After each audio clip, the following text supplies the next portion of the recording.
فضائل اعمال میں حضرت شیخ الحدیث مولانا زکریا رحمۃ اللہ علیہ نے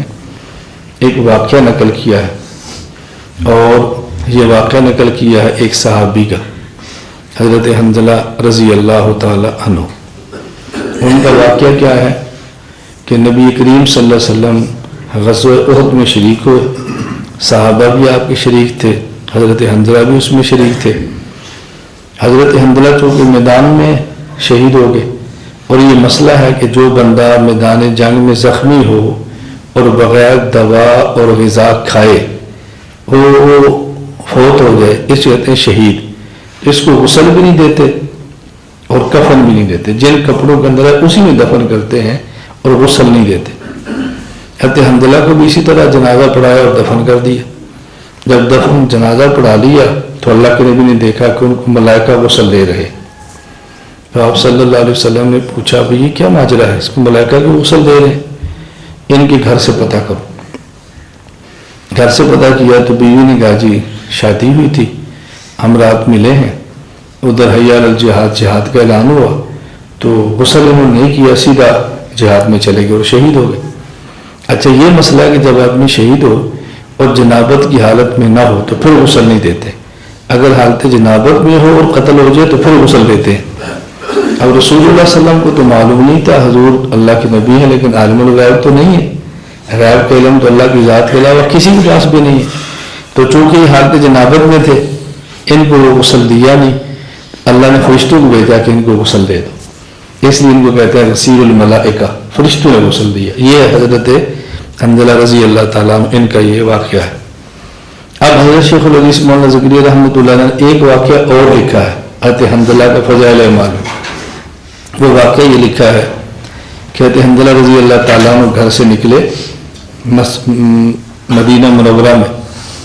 حضرت ابو بکر صدیق سے ملاقات ہوئی تو حضرت حنظلہ فرمانے لگے کہ ابو بکر میں تو منافق ہوں، میں تو منافق ہو گیا ہوں۔ حضرت ابو بکر صدیق نے پوچھا کہ آپ تو صحابی ہو، صحابی اور منافق؟ کہا نہیں، میں جب رسول اللہ صلی اللہ علیہ وسلم کی مجلس میں ہوتا ہوں نا تو ایمان کی کیفیت بہت اوپر ہوتی، اور جب حضور کی مجلس سے گھر بیوی اور بچوں کے پاس آتا ہوں تو ایمان کی کیفیت بہت نیچے ہو جاتی، تو مجھے لگتا ہے کہ میں منافق ہوں۔ جیسے کبھی ہم بھی کہتے ہیں نا مولانا صاحب کدی تو نماز پڑھنے میں تو بڑی رونا ہوتا ہے اور کدی نماز کے دل ہی نہیں کرتا، کی کریے، یہ ہمارے ساتھ بھی ہوتا ہے نا۔ تو حضرت حنظلہ اس پر بہت پریشان تھے، کبھی کیفیت یہاں ہوتی ہے اور کبھی یہاں آتی ہے، تو مجھے لگتا ہے میں منافق ہوں۔ جب انہوں نے واقعہ سنایا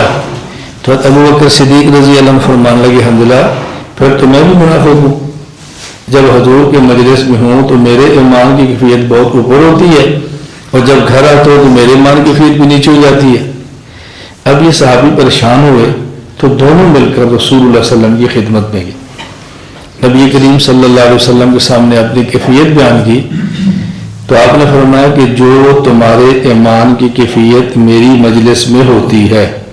اگر یہی کیفیت بازار میں اور گھر میں بھی ہو تو پھر تم سے فرشتے مسافر کیا کریں، پھر تم سے فرشتے مسافر کیا کریں۔ یہ آپ نے بات کیوں فرمائی؟ ایک ہے ایمان نبی کا، ایک ہے فرشتوں کا، اور ایک ہے ہم جیسے مسلمان امتی کا۔ نبی کے ایمان کی کیفیت ہمیشہ اوپر جاتی اور فرشتوں کے ایمان کی کیفیت ایک جگہ پہ کھڑی رہتی، نہ اوپر نہ نیچے۔ اور ہم جیسے مسلمان امتی ہیں، ہماری کیفیت کبھی اوپر ہے کبھی نیچے ہے، ابھی مسجد کے ماحول میں تو کیفیت اور ہے، باہر بازار میں جائیں گے تو کیفیت اور ہے، روزے پر ہوں گے تو اور ہے، اور کسی غلط جگہ پہ ہوں گے تو اور ہے، ہماری کیفیت اوپر نیچے ہوتی رہتی ہے۔ تو اللہ کے نبی نے یہ بات سمجھائی کہ نہ تو تم دونوں نبی ہو کہ ہمیشہ کیفیت اوپر جائے، نہ تم دونوں فرشتے ہو کہ تمہاری کیفیت ایک جگہ پر رہے، تم تو میرے بشر امتی ہو، لہذا کبھی کیفیت اوپر جائے گی اور کبھی نیچے آئے گی، اس لیے اس وقت پریشان ہونے کی ضرورت نہیں ہے۔ ایک واقعہ اس پر ذہن میں رکھیں، حضرت امام نسائی رحمۃ اللہ علیہ بہت بڑے محدث تھے اور بہت خوبصورت تھے۔ امام نسائی رحمۃ اللہ علیہ جوان تھے، خوبصورت تھے، ان پر ایک عورت فریفتہ ہوگی۔ حضرت امام نسائی باغ میں قضاء حاجت کے لیے گئے، ان کے پیچھے عورت بھی پہنچی تو آپ وہاں سے دوڑ گئے اور اس عورت کے قابو میں نہیں آئے۔ جوانی میں حضرت امام نسائی رحمۃ اللہ علیہ جب جوانی ڈھلی، بڑھاپے کی طرف گئے، تو ان کو خیال آیا کہ اگر میں جوانی میں اس عورت کی خواہش پوری کر دیتا اور بعد میں توبہ کر لیتا، وہ بھی خوش ہو جاتی اور میں توبہ کرتا، بعد میں گناہ بھی ختم ہو۔ یہ خیال آیا تو حضرت امام نسائی رحمۃ اللہ علیہ رونے لگ گئے،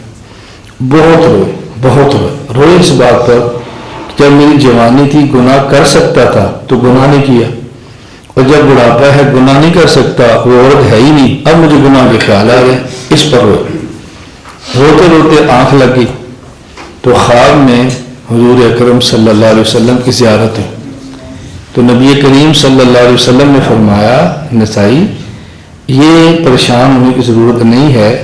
یہ مجھ سے بعد زمانی کا اثر ہے، یعنی آپ کا زمانہ جب جوان تھے تو میرے قریب تھا، اور جب بوڑھے ہو گئے تو زمانہ مجھ سے دور ہو گیا۔ یہ جو آپ کی کیفیت ہو رہی ہے نا، جب گناہ کر سکتے تھے تو نہیں کیا، جب نہیں کر سکتے تو دل کر رہا ہے، یہ جتنا زمانہ مجھ سے دور ہوتا جائے گا نا، اسی طرح گناہ کے تقاضے بڑھتے چلے جائیں، تو اس پر آپ نہ پریشان۔ تو جب حضور پاک کی مجلس میں ہے تو کیفیت اور ہوگی، اور جب حضور سے دور جائیں گے تو پھر کیفیت اور ہو جائے گی۔ خود انس رضی اللہ تعالیٰ عنہ فرماتے ہیں کہ جب حضور مدینہ میں آئے تو یوں لگتا تھا کہ مدینہ روشن ہے،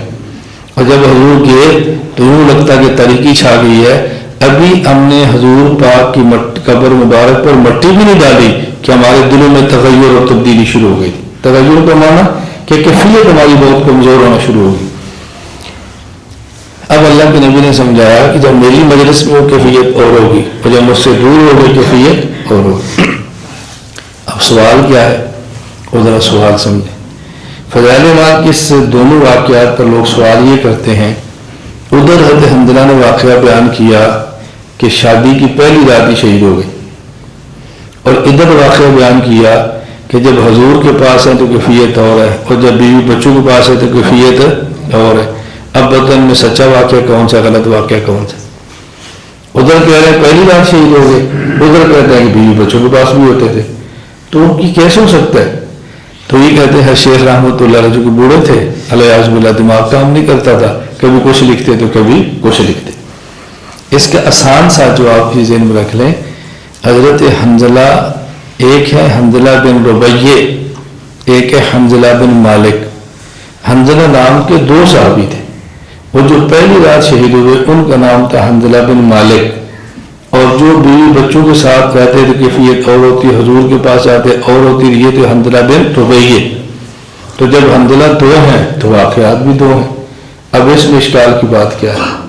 تو چونکہ علم اپنا کمزور تھا، یہ معلوم نہیں تھا کہ حنظلہ نام کے دو صحابی ہیں، تو اعتراض مولانا زکریا پر کر لیا کہ ان کو پتہ نہیں چلتا تھا، تو حنظلہ نام کے دو صحابی تھے۔